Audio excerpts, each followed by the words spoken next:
pouco mais de 20 dias. Momento importante para fazermos boas escolhas. Afinal de contas, vamos eleger quem vai comandar o nosso país, né? Na coluna Educação na Cidade de hoje, a professora Rita de Cássia comenta o papel dos deputados federais na educação.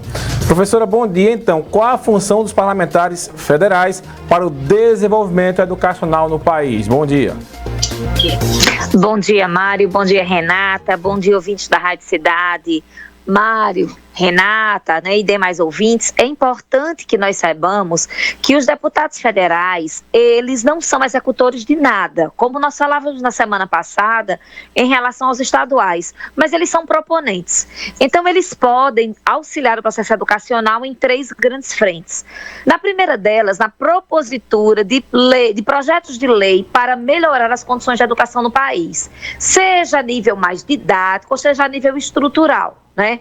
Por exemplo, um projeto de lei para a inclusão de determinada área de conhecimento ou diversidade do modelo escolar, ampliação ou diminuição das cargas horárias, ampliação da rede, né, de educação em diversos aspectos relacionados à educação infantil, educação fundamental, educação superior, enfim. Então, tudo aquilo que couber, projeto de lei que puder ser discutido a nível de lei, pode ser proposto por um deputado federal. E essas leis seriam leis que valeriam para o Brasil inteiro, né? Diferentemente do deputado estadual, que faz isso apenas em relação ao seu estado.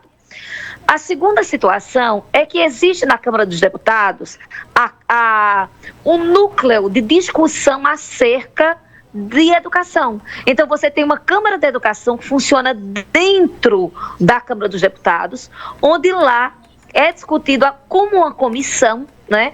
Quais são as proposituras que o governo federal faz, ou que entidades da sociedade civil fazem, acerca do processo educacional, verifica a legalidade, a constitucionalidade daquelas proposituras.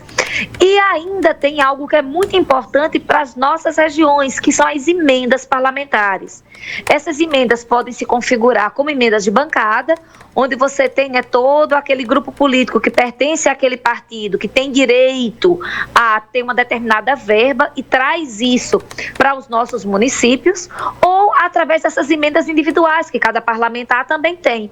Então, não é raro que a gente encontre, por exemplo, que deputados federais façam propagandas acerca do dinheiro que trouxe para a sua cidade, né? Construção de creches, ampliação de escola, construção de centros poliesportivos, enfim. Há uma série de atuações em que o deputado federal pode trazer esse dinheiro e poder investir em um ou mais municípios da sua base eleitoral.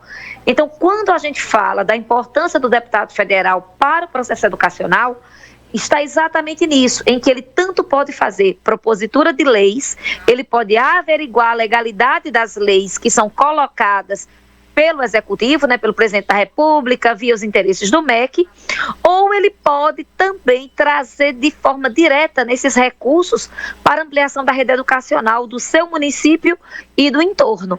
Então, a gente está falando de uma atuação direta que esse deputado pode vir a ter para poder melhorar esse processo educacional.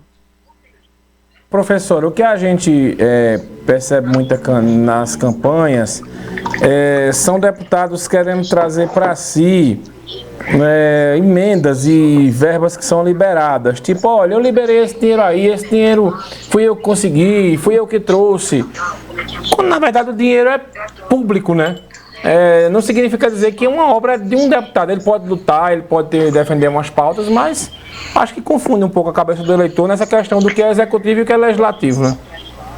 Pois é, a grande questão, Mário, é que ele não executa. Ele tem direito, né, de trazer a nível de proposta legislativa um determinado quantitativo econômico.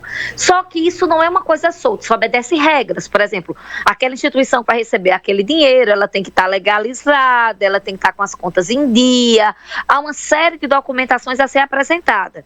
E aí esse deputado geralmente ocorre da seguinte forma: ele visita previamente aquela localidade, verifica o que é necessário, né, para o desenvolvimento de uma creche, reforma educacional, construção de quadra, etc., compra de ônibus, enfim, há uma série de proposituras que podem ser feitas, e nessa articulação com, geralmente, o prefeito do município ou dos municípios, ele faz, né, o envio dessa verba direcionada.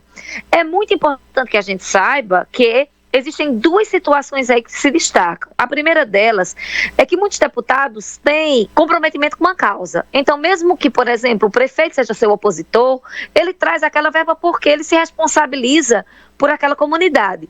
Mas há deputados que não são assim tão éticos, né? E que muitas vezes só trazem para os amigos e deixam os inimigos à mercê do recebimento dessas verbas. Daí a necessidade do contato que o eleitor tem com esses deputados e seus assessores para poder cobrar. Dizer, olha, você foi eleito aqui, a tua base eleitoral é o meu município também. Afinal de contas, por que você não está trazendo recursos? Ou que tipo de recursos você pode trazer para o nosso município? A gente tem que entender que o deputado ele é um servidor do público que o elegeu. Não o contrário, não é a gente que está aqui para servir ao deputado. Então, em relação a isso, essas cobranças, elas são extremamente necessárias para que a gente saiba o quanto cada deputado recebeu, para onde ele direcionou e se ele se direcionou apenas essa verba para os amigos. Porque o ético é que seja para a comunidade. E se é para a comunidade, é dinheiro público sendo reinvestido no público, coadunando com aquilo que você já colocou. É verdade, né? Tem que ter muito cuidado para não confundir aí a cabeça do eleitorado, principalmente no que é função do legislador e no que é função do executivo. Professora, obrigado, até semana que vem. Até, Maria. E a gente vai falar sobre a função do senador em relação ao comprometimento com a educação. E a gente tem que lembrar, Mário, só como recado final, que uma eleição extremamente importante, essa eleição do Legislativo. Se nós não elegermos deputados estaduais, federais e senadores comprometidos com as nossas causas e as nossas pautas, nós corremos o risco de não permitir com que o Brasil cresça como deveria ser. É verdade. Obrigado, professora. Até semana que vem. Bom fim de semana. Até. Para você também, aos ouvintes da Rádio Cidade. Muito bem. Vamos